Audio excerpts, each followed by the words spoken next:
Welcome to stay healthy YouTube channel, जिसमें मैदे और इसके किरदार की अहमियत से हम सभी बखूबी वाकिफ़ हैं और अच्छी तरह से ये जानते हैं कि हमारी खाई गई खुराक को हज़म करके उसे जुज़्वे बदन बनाना इसकी यानी मैदे की ज़िम्मेदारी है। मगर हम कुदरत के दिए इस अजीम और ज़िंदगी कायम रखने के ज़िम्मेदार बुनियादी उज़्व की इंतहाई नाकदरी करते हैं, जिसके नतीजे में ये मुख्तलिफ़ अमराज का शिकार हो जाता है।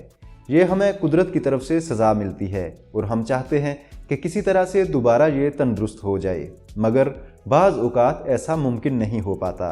आज की इस वीडियो में हम आपको कुछ ऐसी चीज़ें बताएंगे, अगर आप इन्हें अपनी ज़िंदगी का उसूल बना लें तो ज़्यादा अरसे तक आपका मैदा सेहतमंद और तंदुरुस्त रहेगा और आप इस ज़िंदगी की खूबसूरतियों को एंजॉय कर सकेंगे। अगर ये वीडियो पसंद आए तो इसे लाइक और शेयर ज़रूर करें, हमारा चैनल सब्सक्राइब कर लें और बेल आइकन भी प्रेस कर दें ताकि हमारी नई मालूमाती वीडियोस भी आप तक पहुंचती रहें। मैदे को सेहतमंद कैसे रखें? सबसे पहले हम आपको बताते हैं कि आप अपने मैदे को तंदुरुस्त कैसे रखें। नंबर 1, नाश्ता बहुत हल्की खुराक से करें और दिन 10 बजे तक नाश्ते का बेहतरीन वक्त है। दोपहर के खाने का बेहतरीन वक्त 2 बजे का है। रात का खाना मगरिब के वक्त खा लें और बहुत हल्का लें। नंबर 2, नाश्ते के बाद हल्की वर्जिश करें, मसलन लटकना या उछलना कूदना, ताकि जोड़ों की वर्जिश भी रहे। दोपहर खाने के बाद कुछ देर आराम करें। रात खाने के बाद चहलकदमी करें और कम अज़ कम 40 कदम ज़रूर चलें। नंबर 3, खाना इस तरह लें कि कुछ हिस्सा पानी कुछ हिस्सा हवा के लिए खाली रहे। खाने को इतना चबाएं कि खुराक मुंह में ही रकीक हो जाए। नंबर 4, नींद इतनी लें कि ताज़ा दम हो जाएं। ज़्यादा नींद से मैदे में गैस और कम नींद से मैदे में खुश्की पैदा होती है। कोशिश करें कि सख्त वर्जिश खाली मैदे या खाने के घंटे बाद हो, वरना खुराक मैदे के निचली हिस्से के बंद होने की वजह से मैदे ही में ठहर जाती है। इससे बदहज़मी और पेट दर्द की शिकायत होती है।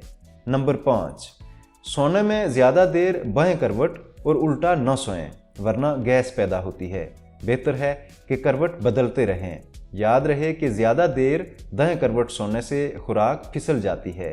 ज़्यादा देर बाएं करवट सोने से मैदे में रतूबत हाजमा बहुत ज़्यादा जमा हो जाती है।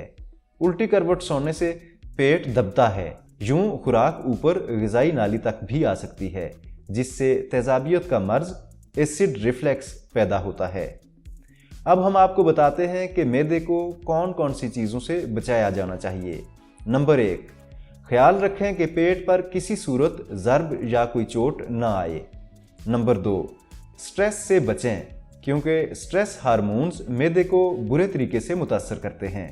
नंबर 3, मिर्च मसाले अगर एतदाल से ज़्यादा इस्तेमाल करें, जैसे अक्सर बच्चे चिप्स पर डालते हैं, तो मैदे की अंदरूनी बलगमी झिल्ली फट जाती है, इसलिए इन चीज़ों से बचें।